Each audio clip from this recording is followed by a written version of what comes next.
Okay, guys. So let's real quick finish some of the last few things from previous Wednesday's lecture on the basics of optimization problems, and then we have quite a bit to go through today as well. So I may actually go a bit faster, just so we can get through all of it. I think that the slides are pretty self-contained, so if I go a little too fast, then you can always look through those, or you can always come to my office hours or the TA's office hours for help. Mine are today, just to remind everybody, at 3. And also to remind everybody, in case people have forgotten, the first homework is due tomorrow. I think we said it's due at 5:30. Yeah, and it's due in right outside of Christoph's office. It's on the 8th floor of Gates. Okay, so let's just real quick review a couple things that we said last time right at the end. Partial optimization. If you have a convex optimization problem, then you can always partially optimize over some of the variables and get a convex optimization problem out. That was something that we discussed, and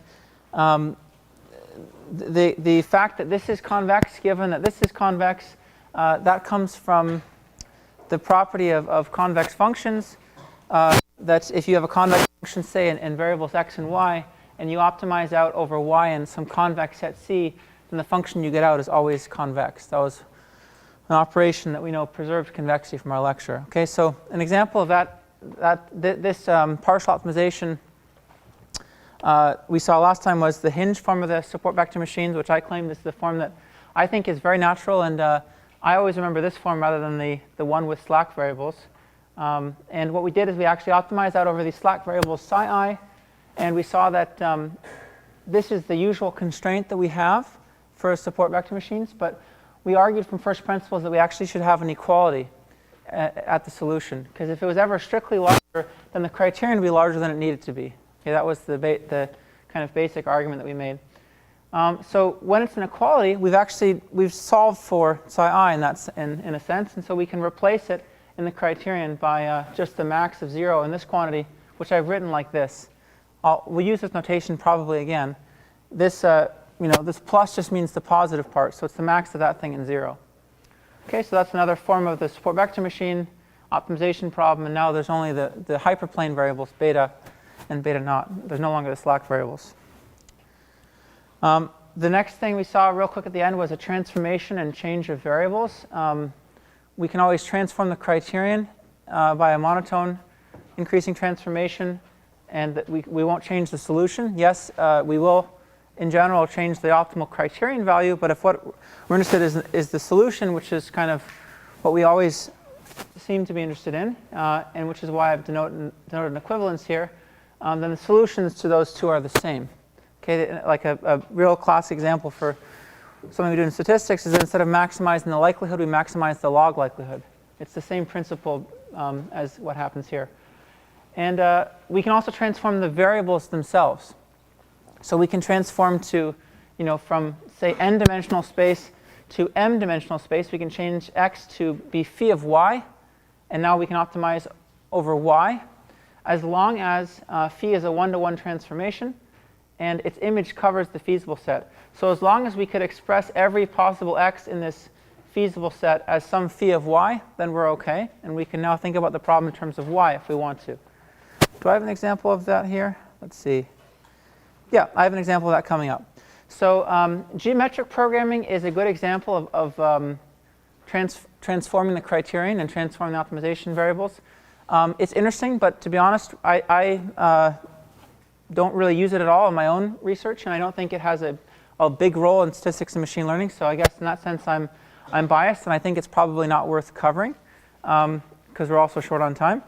So it's interesting. You're not going to be tests on it. It's not going to be on the homeworks as far as I can see coming up. So I'm just going to skip over it. But it's an example of a problem that, when written in its original form, is non-convex, but can be transformed into an equivalent convex problem. Okay, and it may help with some of your own research. So if some of these things look familiar to things you're seeing in your own research, you might want to take a look at this. Okay, but the details are on the slides, and I also give you a reference to a nice tutorial on geometric programming. So we're just going to completely skip over that. Okay, so let's talk about an important special case of changing variables, and that's eliminating equality constraints. So oftentimes, equality constraints will be kind of a nuisance in our optimization problem. They may complicate the algorithm, or they may complicate the way in which we think about the problem. So we can actually eliminate them generically as long as they're linear constraints. So as long as the problem is convex.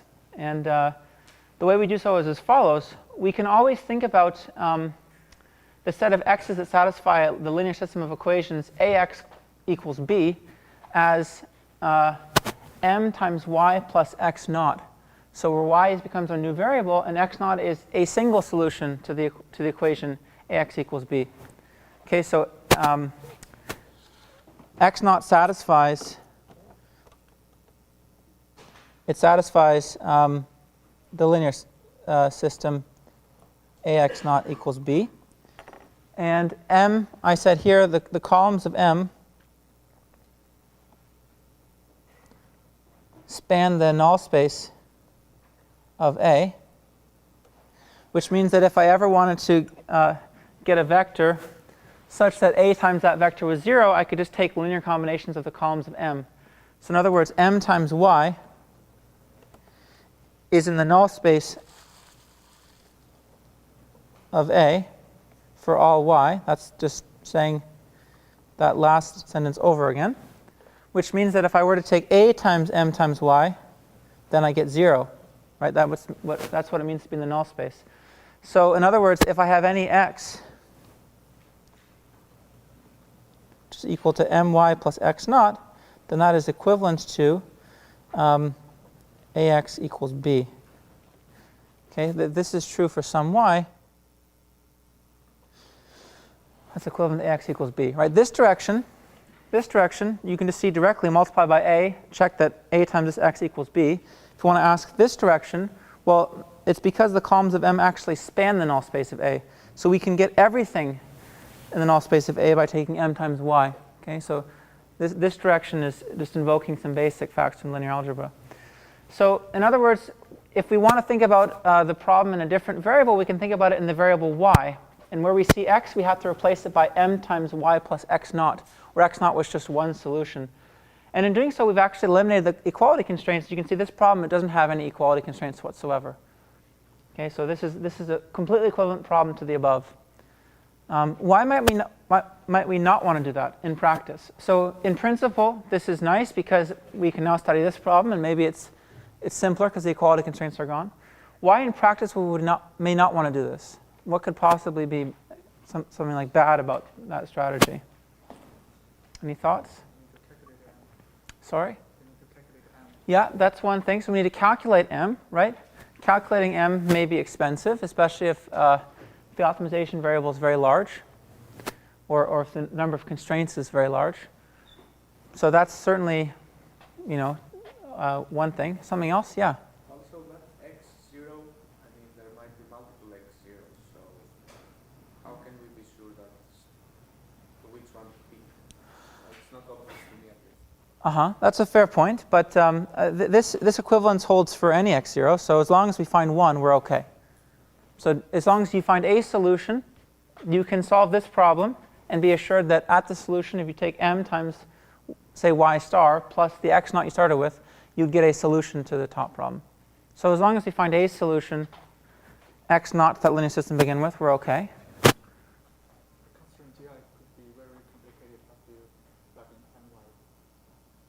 Yeah. I guess I'm looking for an answer that's I'm not really leading you to it, so I guess it's kind of hard to answer. But we could be destroying structure in the solution, or sparsity, for example. So let's suppose that x was sparse at the solution, which meant that many of the components of x were going to be 0. Then actually, we'll see later when we talk about coordinate descent or other algorithms even, that such structure makes it easier for us to solve these problems. Our optimization algorithms can actually run more quickly. Here we may have destroyed that. Okay, this y could be dense at the solution. So we may have destroyed some of the structure in the problem. It may actually be slower to solve this one than it was to solve this one. Okay, so sparsity is just one example of structure that may make the problem faster. Yeah? So that equality for column of m equals to null A wouldn't that be enough only to have subset?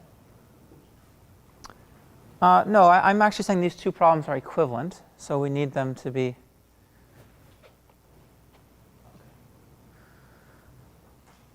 Otherwise, we could be outside of the feasible set, right? In the second problem.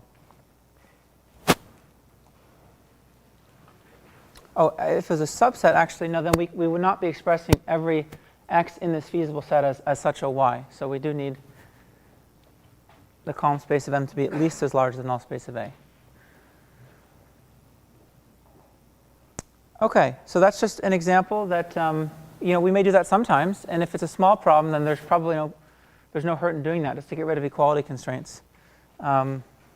So now you have at least one transformation that you can maybe just go forward and try whenever you have an equality constraint. Something of kind of, in a way, the opposite direction is to introduce more equality constraints. And that's something we do sometimes to get things in what's called standard form, which we'll talk about today when we talk about, let's say, linear programs. But this trick is about introducing slack variables. So let's consider the following problem. Sometimes we may want to change that inequality constraint on GI to an equality constraint. To change the form of our optimization problem, it's sometimes convenient to express optimization problems in different forms, like we'll see today with linear programs. And we can do that by actually introducing another variable s. This is a typo. It should say minimize over x and s. S is another optimization variable.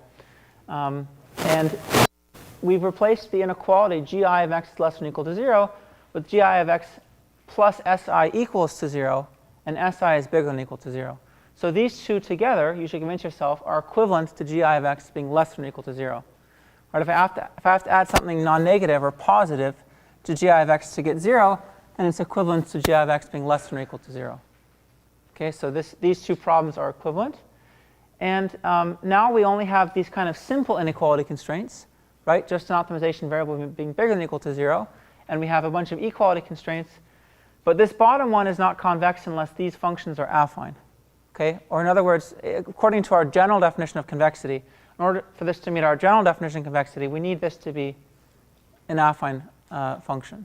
Okay? Because then we'd have something like ai transpose x plus b plus si equals 0, which is affine in the variables x and s. Okay. And yeah. So regarding the previous page, when we are trying to eliminate the previous Previous page, page? when we are trying to eliminate the equality constraints, is there a way just to write, for example, ax equal to b, and write it in terms of 2 or ax less than or equal to b, and then a minus ax less than or equal to b? Yeah, so you're saying we can turn this into two inequality constraints. Yes, so we can avoid this situation with the sparsity. That's true. So just to repeat the comment so everyone can hear it. We can always rewrite this as two inequality constraints. That's usually not helpful, though. We're going to see, well, I haven't really told you why we want to eliminate equality constraints, but in some problems, having equality constraints is prohibitive. And when we talk about, for example, interior point methods, which will be a unit about midway through the class, it's going to be kind of, let's just say, cumbersome to have equality constraints. But if we were to change that into two inequality constraints, that doesn't help, because then there's no interior to the feasible region you described. Right? Those two equality constraints are exactly equivalent to an equality constraint. And interior point methods operate on something like the interior of the feasible set. But yours has no interior, so it doesn't really help to make two inequality constraints. Even though it's not a bad idea, it just doesn't help for the problems that we usually want to eliminate equality constraints in. Good question. Okay. So this is another general technique that we sometimes will talk about, which is just relaxing the constraint set. So let's suppose I ask you to solve this problem. Okay, minimize f subject to x being in a set C. And remember that that's a completely general prescription we learned for optimization problems, because this can encapsulate all the constraints that I want. Suppose that I actually take a bigger set than the set C that you asked me to optimize over, and I call it C tilde. And I actually solved the problem, minimize f of x subject to x being in C tilde. And we often call that a relaxation of the original problem, where the constraint set's been enlarged, right? We've gone from optimizing over C to C tilde, and its optimal value is always going to be smaller than or equal to the optimal value from the original program, right? You can see that because if I asked you to minimize f over this set C, and instead you managed to optimize it over C tilde, then you could have done at least as good, if not better, over C tilde than you could have over C. So an important special case of this is to relax non-affine equality constraints. So if you ever had a problem that was not convex because these equality constraints were actually not affine functions, like if you were the problem you're trying to solve had equality on a bunch of, say, convex functions, then you can change that to a less than or equal to 0, and the criterion value you will see when you solve it is going to be at least as good as what you saw originally, if not lower. Okay, so that's a general kind of relaxation trick you can keep in mind. Sometimes this relaxation actually is tight. So by relaxing this equality to an inequality, you actually retain the same optimal value and the same solution. And sometimes that's the case, like, yeah, I mean, there are many examples that we could go through, but I actually have an example in the slides for which this is a problem which we have an equality constraint that's not a convex. It's not one allowed in a convex problem because this function, let's say, is not affine. But in the context of this problem, you can convince yourself that by relaxing this to an inequality, well, we know it's convex, but we actually haven't changed the problem. So that happens sometimes. It's more of a case-by-case basis in which you can tell that a relaxation is tight. This one it's fairly interesting, but I think it's just an example of how you might argue that relaxation is tight. I don't think it's a critical problem itself. And it comes from the Boyd and Vandenberg textbook. So if you're curious about it, you can read more about it here, or you can read the textbook. The basic idea is that this b variable is a budget at every time step t. And here we're saying that the budget at time step t plus 1 must be the budget at time step t plus something to do with how much money we got back and how much we invested. Now, if you relax that to an inequality constraint, then I'd be saying the budget at time t plus 1 is at most something like the budget I had at time t plus the difference in my returns on my investments. But at the solution, I'm never going to throw out money. Okay, I'm never going to make my budget smaller than it needs to be. If I have an inequality constraint, you can kind of argue directly, like we did with some of the previous examples, that it's not going to change the solution because throwing out money would never be optimal. This is an investment problem. So in this case, we can see that by relaxing it to an inequality here, we actually have a convex problem whose solution is the same. Okay. All right. I also want to talk about principal component analysis. This thing is, I think, kind of a more fundamental example of where we can relax an inequality constraint and get something that's convex and equivalent. I think it's pretty interesting. So let's suppose you're given a matrix X and it's n by p, and I ask you to find the rank R matrix. So that's, remember the definition of rank let's say for a rectangular matrix means that it has exactly k non-zero singular values. Or, for example, the columns of R span a k-dimensional space. Those are two ways of thinking about rank. Suppose I want to make a low rank approximation to a given matrix X. Okay, you give me X, I'm trying to find a matrix R that's close to it in terms of squared error, but has rank k. And here I'm using the Frobenius norm on the matrices just to note the sum of the squares of the elements. So it's like unraveling the matrix into a vector and just taking the squared L2 norm. So this is also called principal components analysis. We're trying to find, it's equivalent to principal components analysis, the low rank matrix approximation problem, and has many applications and uses in machine learning and statistics.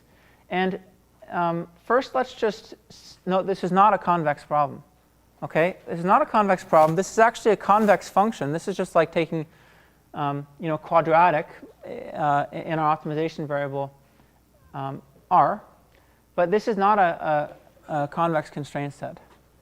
Can somebody tell me why that's the case? Why is rank being equal to k not constraint, not a convex set? The set of all matrices, let's say R, such that rank R equals k is not convex. convex. Or take A and minus A. Do something else. Yeah, it's a good example. So suppose I have A, so let's just call this C. Let's suppose A is in C, so it's a rank K matrix. Then certainly minus A is going to be in C. It's also going to be rank K. And if I take, let's say I take half A plus half of minus A. So this is a convex combination of A and minus A, and it's 0. It's the 0 matrix. It not going to have rank K. So it's certainly not going to be in the set. Okay? You can think of lots of other examples. Like, for example, this is 2x2 matrices. This is a rank 1 matrix, and that's a rank 1 matrix. Okay, but their convex combination is going to have rank 2, not rank 1. Okay, if I take half of this plus half of this, for example, it's going to have rank 2. So it's definitely not a convex. I mean, if I'm allowed to have an artist's depiction of this constraint set, it really kind of looks like a bunch of spikes everywhere. It's not, you know, I have matrices kind of shooting off in different directions. It's not a convex set. So nonetheless, we can actually solve this problem. And you know, for those of you who've taken stat and ML courses, you recognize this hopefully, which is just take the SVD of x and truncate it.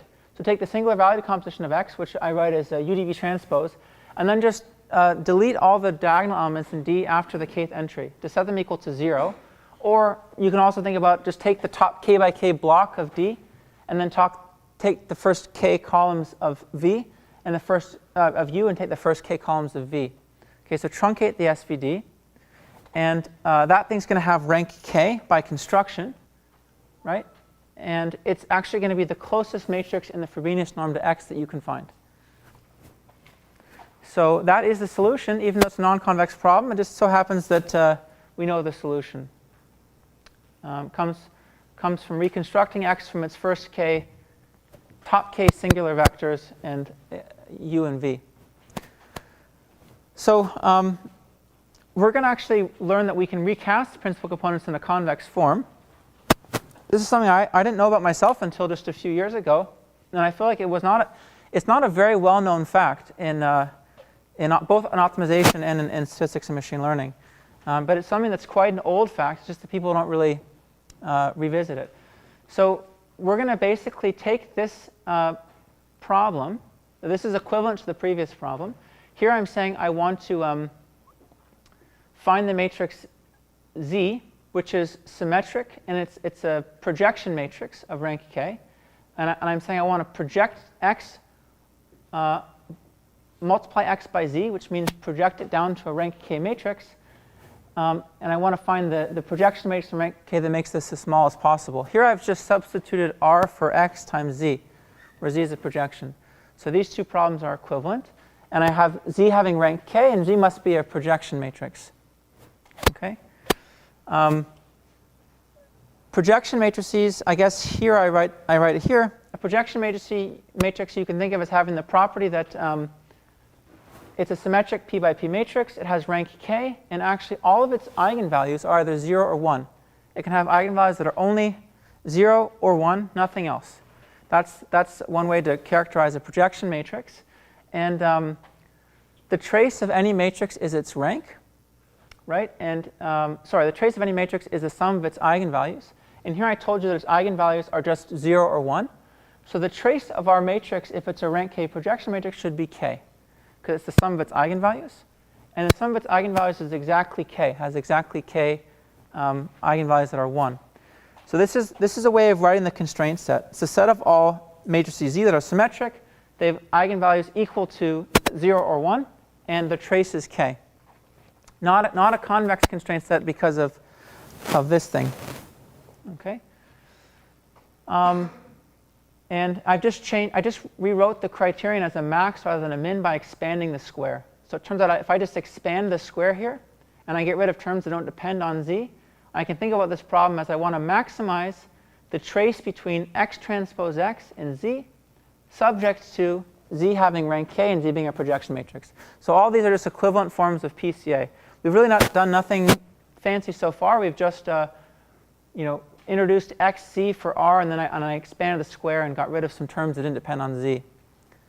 So this is the same problem as before. It's still just as hard because it's non-convex. And to solve this problem, I can just take z to be vk transpose, where these are the right singular vectors, the first k right singular vectors of x. So it's another way of looking at the PCA problem. Now we're gonna learn that we can recast this in a convex form by replacing C with a bigger set that's convex. Okay, C is not a convex constraint set. We're trying to maximize that function, which is actually just a linear function of our optimization variable, right? The max of the trace of S and Z is just a linear function of our optimization variable Z. But we're optimizing it over some very spiky constraint set. This might be C. And we're going to actually replace C by a bigger set that's convex. And what's the smallest set that's convex containing C?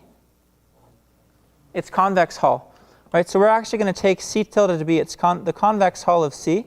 And we're going to try thinking about solving the problem over this convex hull instead of C itself, and see what that problem looks like. So first, I'm just going to state this. And I don't think it wasn't on your homework, although it would not be a bad idea to try this as an exercise. I claim that the convex hull of this set right here you get by actually just allowing the eigenvalues to be between 0 and 1, inclusive. So the convex hull of this set is a set of all matrices such that they're symmetric, they have trace equal to k, and each eigenvalue is just between 0 and 1. It's in the interval 0, 1. That's the convex hull. And another way of writing that is that, remember, we know how to talk about an ordering on matrices using positive semi-definiteness. I can write that as 0 being less than or equal to z being less than or equal to I. Every eigenvalue is between 0 and 1. Was there a question? What was the v in the previous slide?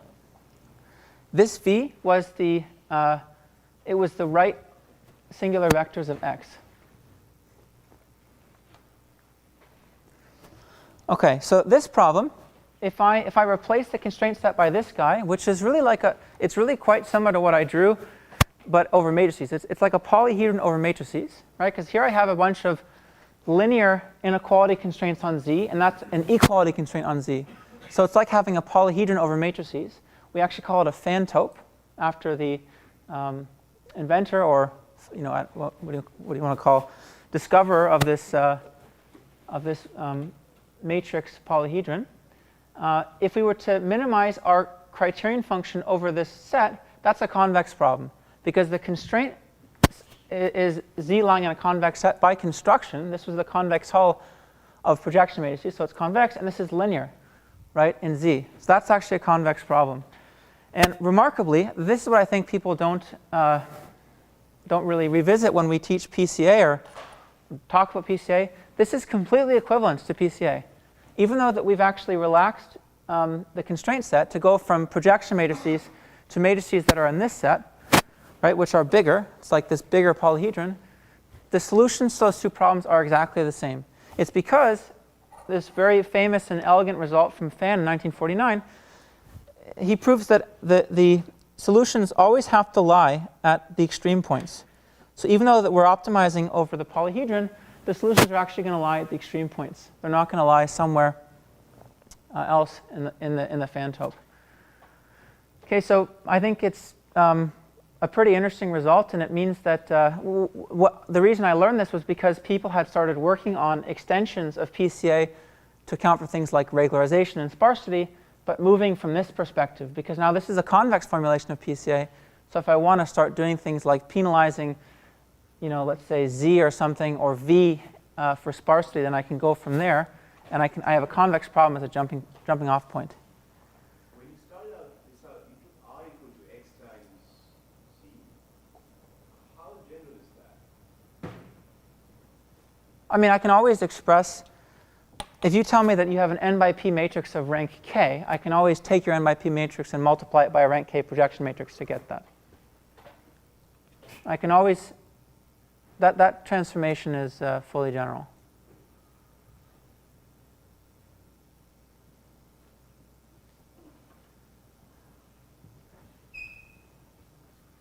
Other questions? Yeah. We know that the rank R equals K constraint is non-convex, but just checking, if I were to change that to at most K, rank R at most K, that would be a convex set, right? Because no. Same example, right? For example, here are two matrices that have rank 1, and their convex combination has rank 2.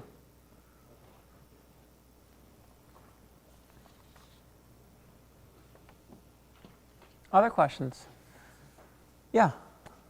How does this relate to the other formation of PCA where we think about the back projection being the transpose of the forward projection?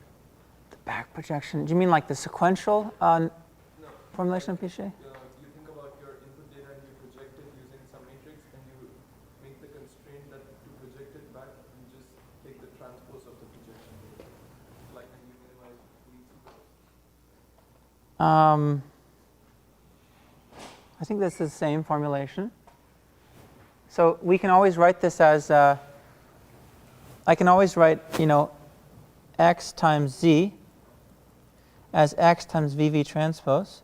And if you think about the rows of x as the instances, then this is projecting, if I look at this first factor, this is like projecting all of my instances down to a k-dimensional space. This is lifting it back.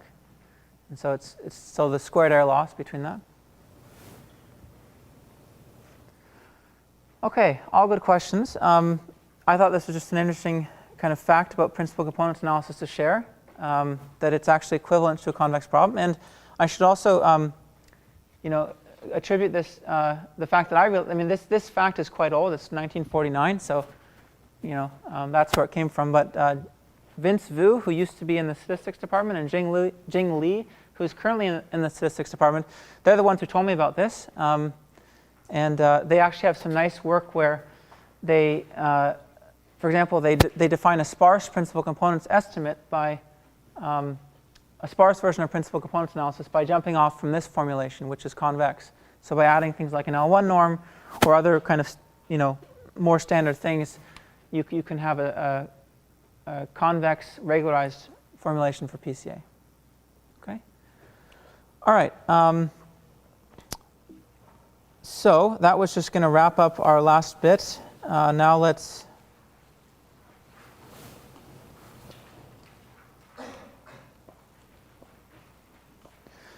jump into some. I won't go through the last time because we just did all that. Here's what we're going to talk about in the rest of the time today. So LPs, QPs, STPs, and cone programs. And this is going to try to give you kind of like a view of the hierarchy of convex problems. And then after today, we're going to start talking about some specifics. So this lecture, they're all kind of quite general. They're telling you things about optimization on a very high, it's like 30,000 foot view. This is what the form of a problem is how you change from one form to another. Starting on Wednesday, we're going to get very specific and talk about an algorithm, gradient descent, which is maybe the most basic algorithm you could talk about. And we'll have an algorithm unit that's kind of much more specific. So this is our last kind of general theory of optimization lecture for this unit. So this is the picture I want you to walk away with after this lecture. And it's a picture of the hierarchy that we associate with different types of convex optimization problems. And this is a picture that you will see in various spots. LPs are, in a sense, kind of like the most natural, the simplest convex optimization problems that you can think of, and we're going to define those in just a second. Bigger than that, so which includes LPs as a special case, are QPs, quadratic programs. And quadratic programs contain quite a bit more problems than linear programs do. So for example, quadratic programs, both support vector machines and the lasso are examples of quadratic programs. And so quite a bit of common, quite a number of problems in machine learning and statistics are examples of quadratic problems. Then going from QPs to STPs actually is a huge jump. So that's why I've made this, this so drastic in the picture. STPs are actually like a really, really big problem class, and they contain QPs and LPs and a lot more. So a lot of other things. And if I'm allowed to be kind of a bit non-rigorous, STPs are really hard to solve, whereas QPs and LPs are pretty manageable. So if you give me a QP and an LP and thousands of variables, that's not really a problem anymore. Even CVX or kind of standard commercial packages, they should be able to solve that no problem whatsoever. STPs and a few thousand variables, that can be really, really hard depending on the STP. So even though they're convex, they're just such a big problem class that it's not that easy to describe algorithms that work well kind of over all STPs. Then conic problems are arguably the largest class that we know of for convex problems. So they contain everything that we've described so far. They're huge. The way that software like CVX actually operates is that it transforms everything that you pass it in terms of the DCP language into a conic problem, and then it chooses to solve that in one of various ways. So it's a very large problem class. Like I said, it's arguably the largest that we know of for convex problems. And the same as STPs, it's kind of, I guess it's not really clear how much larger they are than STPs, but they are larger, and it's not really, if you gave me a conic problem and a few thousand variables, that may be very difficult to solve, even though it's convex. Okay, and then I don't think I have another picture. So the last picture I like to draw, just to remind you, is that what we're looking at really is something like this. If we were to zoom out, we have something like this. Convex problems and non-convex problems. So really, it's like a drop in the bucket. I don't mean to be bleak or something or get you depressed, but convex problems are also pretty special. And for every convex problem we know of, we can think of a lot more non-convex problems that exist and that are much harder to solve. So we're really kind of living inside this little bubble for the moment. Okay, so linear programs are an LP. The first problem class that we're going to learn. It's a problem which the criterion and the constraints are all just linear functions. And like all convex problems, it has linear equality constraints. Okay, so minimize C transpose X subject to a bunch of linear inequalities on X, dx less than or equal to, say, a vector D, and a linear equality A times X equals B. So this is the most kind of generic way to express a linear program.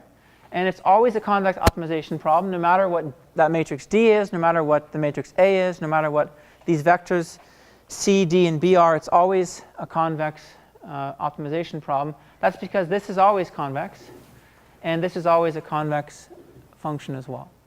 Okay, so even if we wanted to pass in the weirdest matrix D you could think of, or vectors or whatever, it's still going to be convex. And we can decide to minimize over X. We can also decide to maximize over X. That would also still be convex, because if we wanted to maximize over X, C transpose X subject to the same constraints, it's equivalent to minimizing minus C transpose X. But that's still a convex function, right? It's affine, so it's both convex and concave. So there's a lot of history surrounding linear programs. I put some of it down here. In some disciplines, like in operations research, Javier might tell us a bit more. They actually teach entire courses on linear programming sometimes. So linear programs are so fundamental, and there's actually quite a bit of applications of them, that some people would take an entire course on linear programming and all the various ways to study them and to solve them and LP duality, etc. So there's quite a lot to say about them. We're just going to look at them as kind of one instance of an important instance of a convex problem, and yeah, because our scope is kind of quite a bit broader. So here are some examples of LPs. So this is kind of a fun one. You might call it the diet problem. So X is going to be basically each component of X is the amount of food of that type you're going to include in your diet. So let's suppose there are like 10 different foods you're thinking about eating. So X is going to be 10-dimensional, and Xj is the units of food J that you're going to be consuming as part of your diet. Say, I don't know, per day or something. Think about like how much you're going to, what you want to eat in any one given day. And what you're going to want to do, let's suppose, is to minimize how much money you spend on food. Okay, because you don't want to spend money unnecessarily. So Cj is going to be the per unit cost of food j. So C transpose x is the amount of money you're going to be spending on food per day if this is going to be your diet, if x is dictating your diet.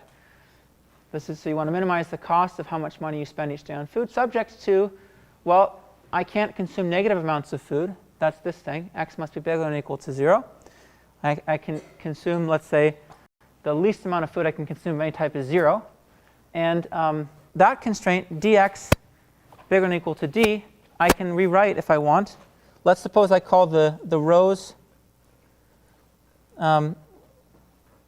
of d, let's suppose I call those dj.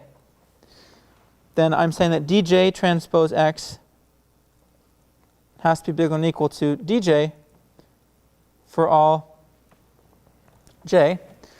And let's suppose that j here, so the rows of d or the components of this guy, this vector d, they index different nutritional requirements. Like let's suppose calcium is one of them.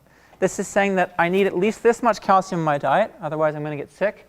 And dij is the amount. I should probably use I. Let me use I so I don't confuse everybody. Let's call it di for all I. So let's suppose I is calcium, and I say that I need at least this much calcium in my diet, and dij is the amount of calcium in food j. So this thing, di transpose x, is the amount of calcium I'll get out of eating these foods that x describes. So these are all the nutritional requirements I must meet.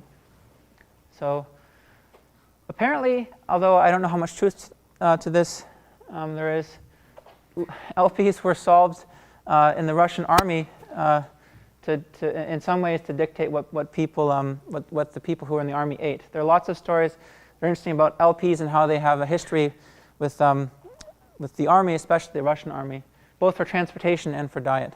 So this problem apparently has some basis in reality.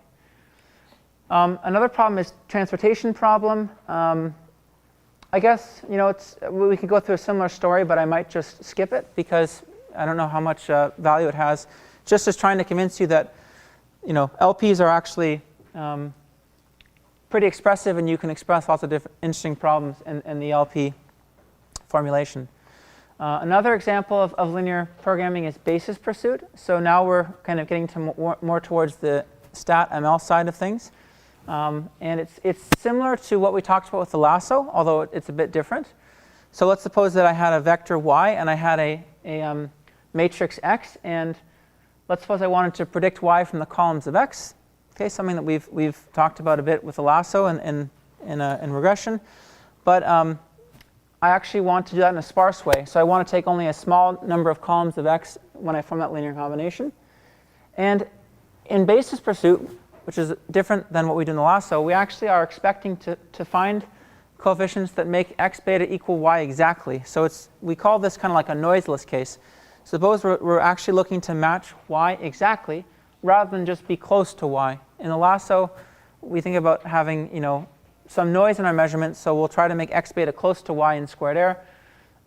Squared error loss, this is a little bit different. Sometimes call this a noiseless case. So we want to find beta for which x beta is equal to y, and we want to make beta sparse. So the sparse solution, we want to find, let's say, the sparsest solution to an underdetermined system of linear equations, this guy right here.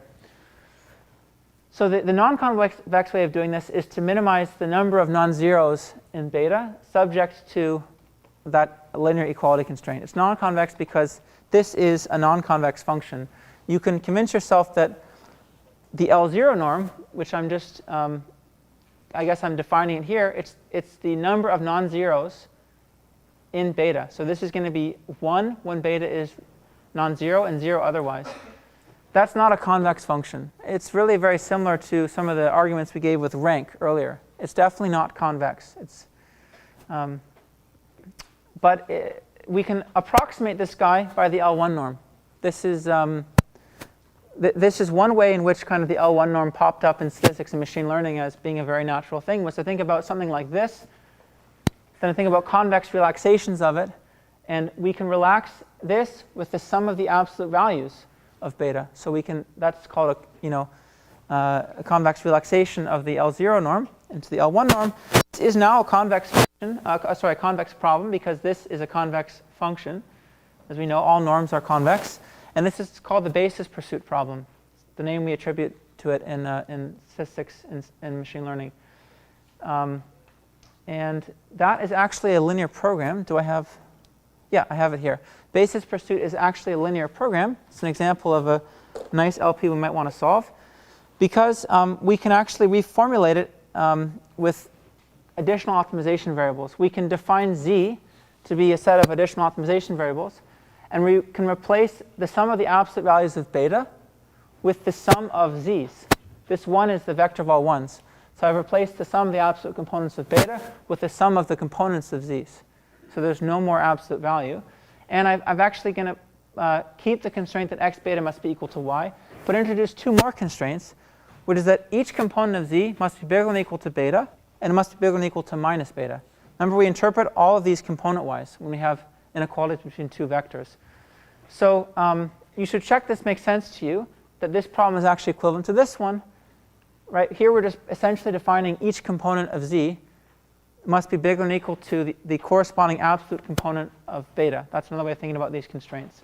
But we've written them like this because it demonstrates it's a linear program. Okay, so basis pursuit is a linear program. Okay, another example of a linear program, so continuing in the StatML kind of line, is the Danzig selector. So it's very similar motivation. We want to find, a linear combination of the variables x that's close to y, but not exactly equal to y.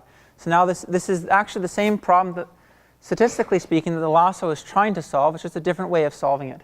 So instead of enforcing the constraint that x beta must be equal to y, like we do here, we just want to have a constraint that says that it has to be close to y. One way of doing that is actually to look at the vector x transpose y minus x beta and look at the largest absolute value of that. That's what the infinity norm penalizes. Remember, the infinity norm is the largest absolute value of its argument.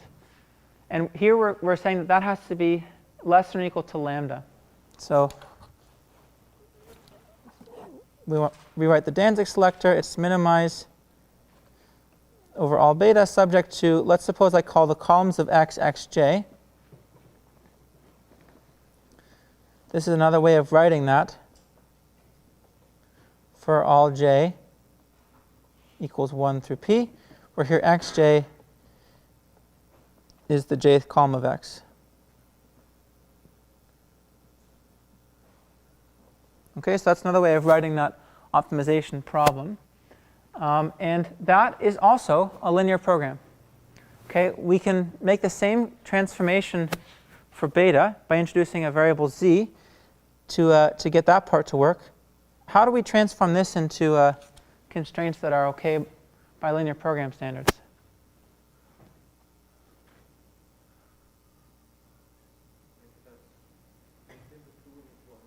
Yeah, that's right. Just make it two inequalities.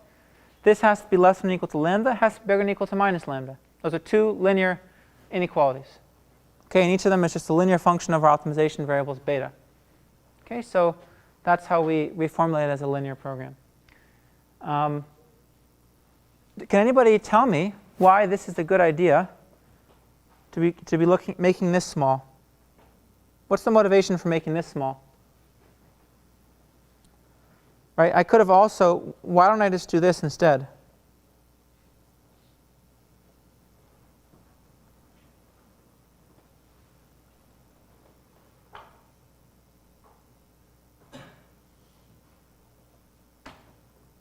This is just a statistical aside. It's not super important from the perspective of optimization. I could also ask that this is small, right? This is the ith element of y, and here xi is the ith row of x. So this is just saying that my predictions, this is what I would get from looking at the columns of x and y, they have to be close to an absolute value. It's another way of reformulating it as another way of basically casting a problem to try to solve this problem, right? Find a sparse beta for which x beta is close to y in a way that's also an LP. But why did the authors of this, why did the inventors of this program decide to use this instead of this guy? Can anybody guess? Or It's like adding a weight to different constraints. right? It's like adding weights to different constraints. What's special about least squares? What are the stationarity conditions? Yeah, sorry. Yeah, that's right. So if we were to take, if we were to look at this problem, the least squares problem, this problem, which has no constraints on beta whatsoever, and we were to set its gradient equal to 0, what would I get? Right, we know that for convex differentiable optimization problems, we have a minimum if and only if the gradient's 0, right, with no constraints. So let's take the gradient of this and set it equal to 0. What's the gradient of that? It's the gradient of this function. Suppose xt beta plus x yeah. It's actually this thing. Okay, so this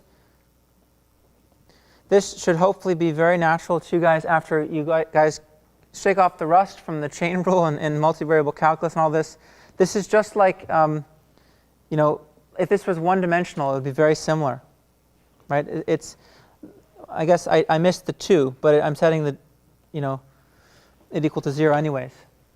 Okay, so this is just applying the chain rule to this function. Or you could have also expanded this. I could have written this as, you know, x transpose x beta, or I could beta transpose x beta minus, you know, 2x transpose y, and I could have taken transpose beta and taken the derivative that way. So expand this and take the derivative if that wasn't, if you don't like to use the chain rule. But in any case, this should hopefully become very natural to you guys soon to take gradients and stuff of functions like these ones. This is just a quadratic. Anyways, the least squares solution has this as a stationarity condition, which means that at the solution, we should see this being true, right? X transpose y minus x beta should be equal to 0. So for all the statisticians out there, this should, you know, be also very natural. It's saying that the variables have no correlation with the residuals. That's what this is saying. The residual has no correlation with the variables. This is just saying that the correlation of each variable with the residual is small. So it's a very natural extension of what you ask for in least squares. Okay, that was some motivation behind the Danzig selector. But that's not super important for the optimization perspective, just some motivation for why we want to solve this in the first place.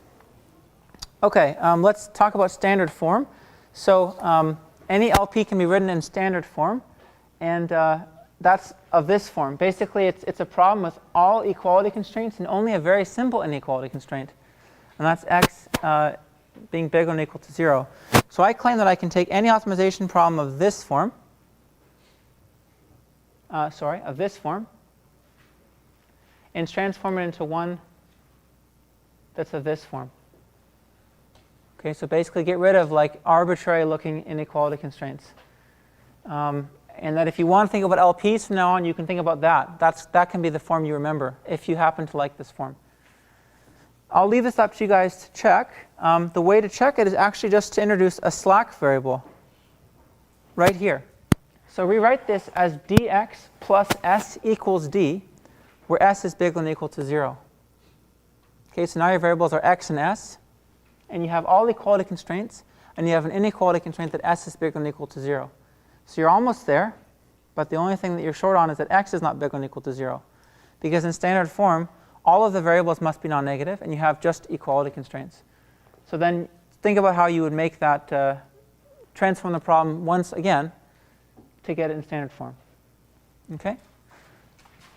But this is actually a problem in which you will see people define LPs in this form. It's just another way of thinking about LPs. It's called standard form. Okay, let's blaze through QPs, take a break, and then come back and talk about the rest. So once we've talked about LPs, QPs are actually just a very, notationally, they're a very small change on top of LPs, although we do get out a lot more problems. So notationally, all that we're doing is we're adding a quadratic to the criterion. Okay, that's a quadratic program, is just taking C transpose X like we had before for LPs and adding a quadratic function, 1/2 X transpose QX. Now, all the QPs that we're going to be talking about by default in this class are going to be convex QPs, which means that when I say QP, I actually mean that this Q matrix is going to be positive semi-definite by assumption.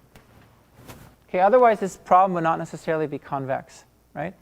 If X was not positive semi-definite, then we can't say that this function is a convex function. In fact, it's going to be concave if X is negative semi-definite, for example. But as long as X is positive semi-definite, Q is positive semi-definite, then this is going to be a convex criterion. So it's going to be a convex program. And if we were being very careful, we'll call this a convex QP. But I'll usually just say QP, assuming that this is PSD. Okay. So some examples of QPs are portfolio optimization, something that people do a lot over in Tepper. And Javier will have more to say about this. I think he may actually do a case study on portfolio optimization partway through the semester, just to give you some ideas of what people do in that particular problem framework. But this is a common example of a QP. Basically, X is going to be how much we want to invest in each of a bunch of different portfolios, and we have the constraints that let's suppose we're going to be thinking of them as proportions rather than percentages, but things that are proportions. So X has to be non-negative. We have to think about these proportions as being positive. 1 transpose X must be equal to 1. We have to have our proportions adding up to 1. We're going to have to allocate money rather than throw out money. And so those are just very simple constraints, right? Those are fine for QPs. And then the criterion is of this form. We want to maximize mu transpose X minus, forget about this gamma, it's just a constant, X transpose QX, where Q is a covariance matrix of these assets returns, let's say, in the past, the ones that we're thinking about investing in. And this mu is, let's say, the expected value of each asset's returns from past data. Okay, so first of all, let's convince ourselves that this is actually a QP. It is because I could convert this to a min and put a minus sign, in which case I'd have minus mu transpose X plus quadratic. So that's fine. That's what we had before. And why does this make sense? This is kind of saying we want to trade off something that has high expected value with something that has low variance. We don't want our our portfolio to be very volatile, have lots of variance. So it's something that people do quite commonly. SVMs are quadratic programs. We already saw those. You can see that just by writing this as beta transpose beta. Okay, so another example of a quadratic program. The lasso is also a quadratic program. Something I guess I'll leave you to check. You can think about how can I rewrite this as a bunch of linear inequality constraints. And another way to parameterize the lasso problem, which sometimes we call the Lagrange form or penalized form, where we take this constraint on beta and we turn it into a part of the criterion after we multiply it by another Lagrange parameter or tuning parameter. So in this formulation now we would choose lambda rather than choosing S here as a hyperparameter. This is again a quadratic program. So the way to check that is very similar to the way that I told you that the Danzig selector was a linear program. So we're going to want to introduce a variable z to take the role of this guy here. Okay, but all of these can be cast as QPs. I'll leave you to check the details. And any QP can be written in standard form. So just like LPs, I can take any QP and I can write it in this form if I wanted to. And that means that now that you know these are all QPs, if you're in a bind and you didn't have any other way to solve the lasso or support vector machines or any of these things, then one standard QP solver that comes with, say, MATLAB or whatever is the language you're using, then you can always convert these to quadratic problems and just throw that into the QP solver and get answers. Okay, these are all just QPs. So as we can see, QPs are actually quite general. And of course, they include LPs as a special case, just when Q is equal to 0. I guess we never explicitly said that, but QP obviously includes linear programs. All right, any questions? Kind of went through QPs quickly. Let's just take a few minutes break, and then I'll come back and do STPs. Let's put a bit of motivation behind STPs before we get to them. So let's remember linear programming, right, which was a problem that we introduced over vectors that had a linear criterion, linear constraints, inequality constraints, and linear equality constraints. So let's suppose that somebody gave you a matrix. Okay, X was now, instead of being a vector, it was a matrix. And they asked you to define a similar problem in matrix land. The answer would be STPs. So it's really just the matrix version of a linear program, given by changing this less than or equal to a different partial ordering on matrices. Okay, it's a partial ordering because we can't really compare any two matrices according to this curly less than or equal to, but we can at least compare PSD matrices. So right, let's suppose let's introduce first of all a bit of terminology that we had before. Remember, this is the space of n by n symmetric matrices. That's what we denote by Sn. And Sn plus is the space of PSD matrices. So I've written it here explicitly. I don't know if I wrote this in slides before, but it's a set of all matrices for which U transpose XU is bigger than or equal to 0 for all U's. Okay, it's one way of defining a PSD matrix. Another way, just to remind you, is that all of its eigenvalues are non-negative. And Sn plus plus is the space of I guess I was saying PSD here. I'm sorry. Yeah, that's right. PSD, positive semi-definite matrices. This is the space of positive definite matrices. So actually, we have a strict inequality here. U transpose XU has to be strictly bigger than 0. Okay, all of its eigenvalues are strictly positive. And we're going to basically just change this less than or equal to, change this on vectors to this guy, curly less than or equal to, on matrices. That's what it's going to bring us from LPs to STPs.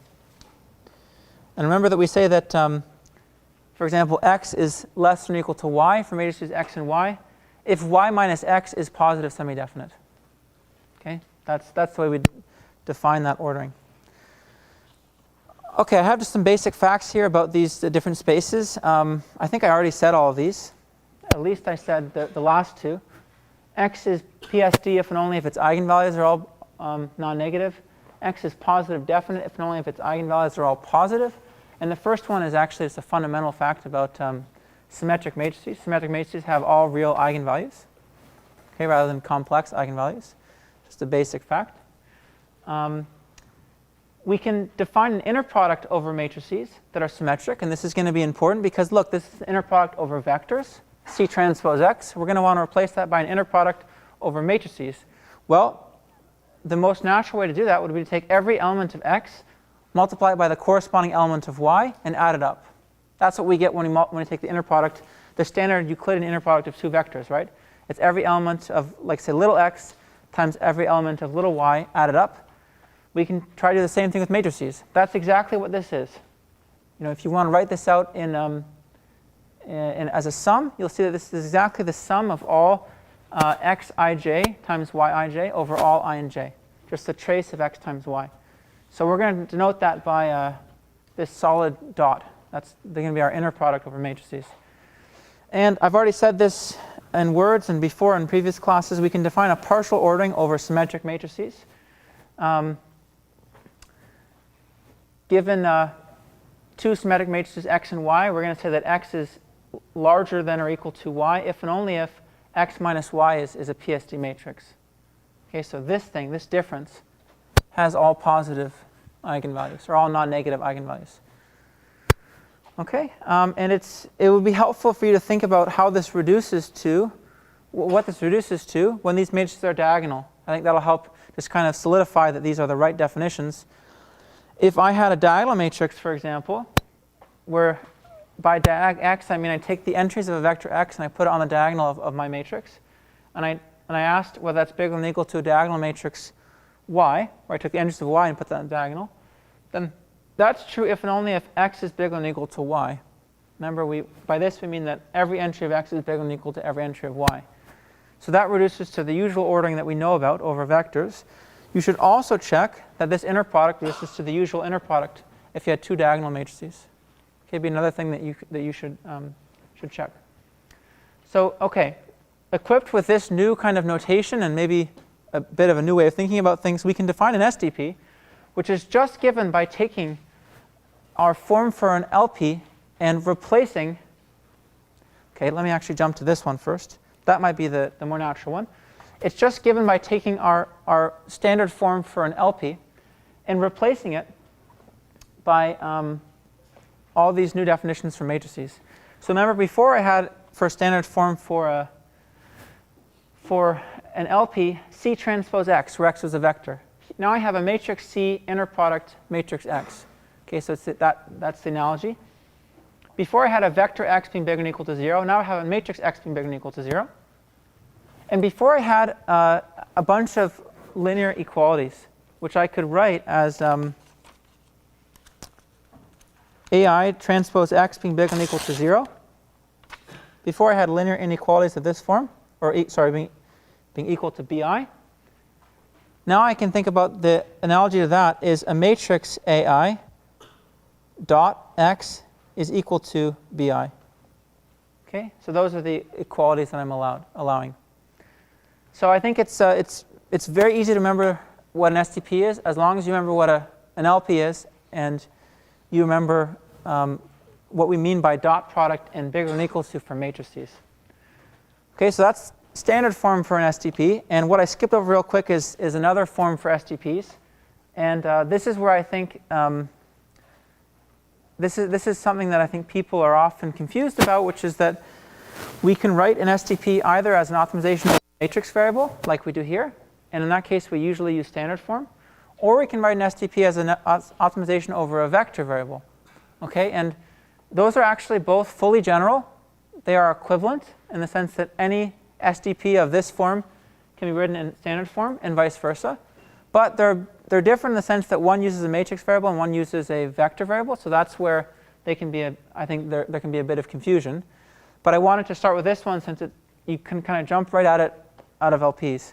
Now let's learn this one. This is also very natural coming from LPs, just coming at it from a different angle. So remember, in an LP, we can write it as the following. Actually, let me write it as this way. So we had gx is less than or equal to h, let's say. Ax equals b.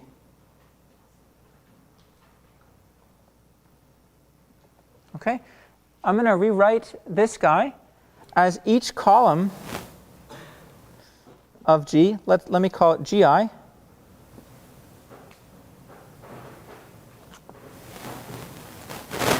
Times xi less than or equal to h. So this is the sum over columns of G. So GI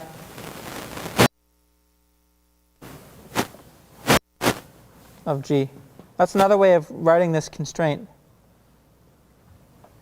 Right? I'm just rewriting gx in this form. What STPs do in this form is that they just replace essentially each of these vectors, GI, which is a column, by a matrix.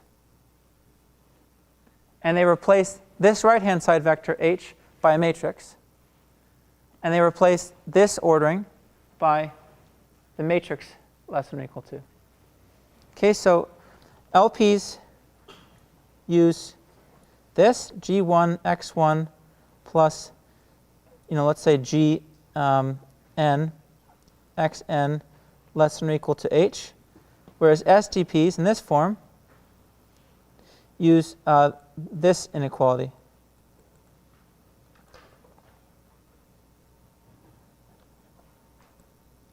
Well, now these are all matrices. Okay, so that's what I've done here. And we require that these things be symmetric matrices. And we place no requirements on A or C or B like we do in LPs, no requirements. And this is always a convex optimization problem, because if you remember, back when we talked about convex sets, we called this a linear matrix inequality. We proved that was always convex, regardless of what these f's were, as long as they are PSD. Okay, so two different forms for LPs. They turn out to be equivalent. When I in the previous slides I said, oh, you can check that an LP can always be written in standard form, a QP can always be written in standard form. Those are, I think, doable checks. They just require introducing slack variables and playing around with the problem. This is actually fairly difficult to prove that an STP in one form can be written as an STP in another form. So I wouldn't worry if you can't show it, but I'm more than happy to give details in office hours or something if somebody's curious. Okay, examples of STPs. There are tons because they're so general. We don't have much time, so I'm not going to discuss very many interesting examples, but we will come back to them when we talk about interior point methods. This is an example from, it has implications both in information theory and also in theoretical computer science. It's a very beautiful example. Another kind of timely example in that it's a popular problem people solve currently is another kind of low-rank approximation problem, similar in some sense to the PCA problem that we discussed, where we replace the rank, which is a very non-convex function, in a system of linear equalities over matrices to the trace norm. And it turns out that actually, well, first of all, we know this guy is convex because the trace norm is a convex function. It's just a norm over the matrix. Remember, it's the sum of the singular values. It turns out this is actually an STP. This is also something that's not easy to show and requires duality. So we'll come back to that later. But I just wanted to give you a flavor of different problems that are STPs. And OK, to finish this off, we have about 5 minutes. I want to introduce conic problems and then kind of complete that hierarchy that I showed you pictorially at the start. So a conic problem is an optimization problem of the following form. So we saw a bunch of different problems. This is problem forms. This one is the most general. So a conic problem is an optimization problem that has a linear criterion, linear equality constraints, and it has something like a linear function of our variable, dx plus d, being in a cone. Okay, that is the form that we think about for conic problems. This K should be a closed convex cone. If I have a problem of this form, we call it a conic problem. Okay, so let's pause for a second and think about how general this is. First of all, I guess I should have said, although I didn't quite say, STPs incorporate LPs. Right? If I have an STP solver, then I can always solve an LP with it because it's a strictly more general form. To see that, you can actually start with standard form, and you can think about what this looks like for diagonal matrices, and that'll tell you that I can get standard form LPs out of it. Or I can also think about this form. Okay, I can think about this form and think about if I had an LP that I wanted to solve, how could I write it in this form as an STP? Okay, so STPs are more general than LPs. Conic problems, it turns out, are more general than both of them. And to see that, let's pause and stop for a moment. For LPs, I can actually take this K to be the non-negative orthant. And if dx plus d is in the non-negative orthant, so if dx plus d is in Rn plus, that means that dx plus d is bigger than or equal to 0 on each component, and I get back LPs. That's just the constraint that I put in LPs, right? So that's how I get an LP out of this, by taking K to be this set.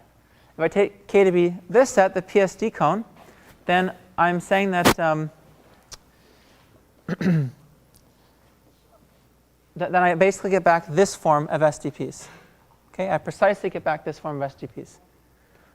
So that is a linear combination of my variables being in the, I can write this linear combination of my variables being in the PSD cone just by rearranging the this inequality, bringing this over to this side. Okay, so conic problems encapsulate both LPs and STPs. And they are by far the most general problem that we, well, I shouldn't say definitively, but as far as I can tell, they're the most general problem that we can formulate that's a convex one that we can also kind of solve in an efficient way. So the only thing we haven't kind of included so far in the hierarchy, our picture looks like this, right? Our picture looks like LPs, STPs, and conic problems. So we've shown that LPs are a special case of STPs, and they're both special cases of conic problems from this slide. But we haven't talked about QPs yet. I mean, we defined them, but we don't really know where they lie. For example, it's not obvious that a quadratic problem is a special case of an STP. That's not obvious just from the definitions. And to see that, we need to introduce something called the second order cone problem. So let's see if I can just use the last minute to fit in QPs right here. QPs are going to fit in right there. So a second order cone problem is one of this form. It's one in which I have the L2 norm of a bunch of a linear function optimization variable being less than or equal to another linear function. That's called a second order cone problem.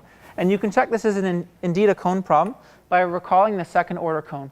Okay, this was a special convex cone that we discussed.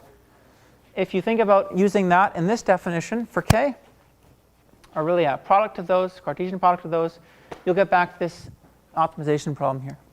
Okay, so it is indeed a conic optimization problem. And it turns out that actually every second order cone problem is an STP. Okay, so second order cone problems actually sit right here.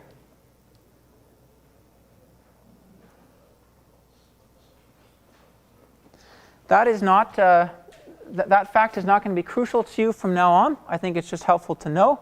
But it's kind of a neat little proof. It's very short. You can just go through this if you're curious. We can rewrite this constraint, it turns out, as just a positive semi-definite expression. And that tells us that every second order cone problem is an STP. Finally, we can introduce QPs because it's actually very easy to express any QP as an SOCP. So in order to prove that QPs fall in the hierarchy, we had to first show that QPs were a second order cone problem, and then second order cone problems were actually indeed STPs. So that's how we make QPs fit in. And I think it's a very elegant way of looking at things because it would be very difficult to show directly that QPs are STPs, or it's certainly much harder than this, which is just a couple pages. So let's just finish on that. So a QP I can write as C transpose X plus T, where I've introduced another optimization variable T. And I add the constraint that 1/2 X transpose QX is less than or equal to T. So all I've done is I've added a variable T, and I've moved down part of my criterion down to the constraints. But clearly this is the same problem, right? It's equivalent to having 1/2 transpose X 1/2 X transpose QX in the criterion. And now all we have to do is introduce a variable W to be Q to the half times X, and this is immediately an SOCP, right? Because if I write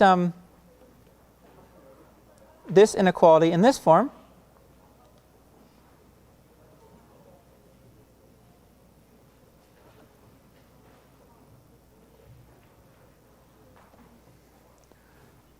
okay, if I write this inequality in this form, I guess I needed a half. Then I can very easily get to an SOCP from this QP formulation. Actually, probably it's easier if I just wrote it out for you.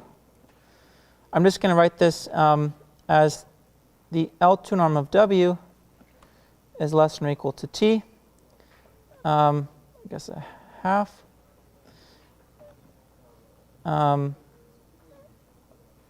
Oh, this is L2 norm squared less than or equal to L2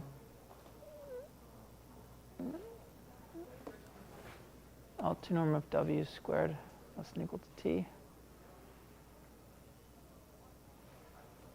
I'm actually, oh.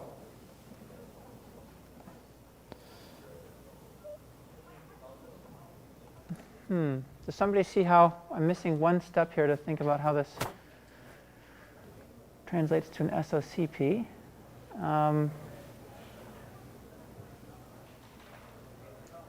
Okay, I don't want to keep you too much longer. Maybe at the very start of the next lecture, I'll just work out the step for you that shows you this SOCP is indeed this QP is indeed an SOCP. Somehow I've temporarily stumped myself, but this is the picture you should recall. This is our hierarchy, and actually it's one layer I've added, which is SOCPs. See you guys on Wednesday.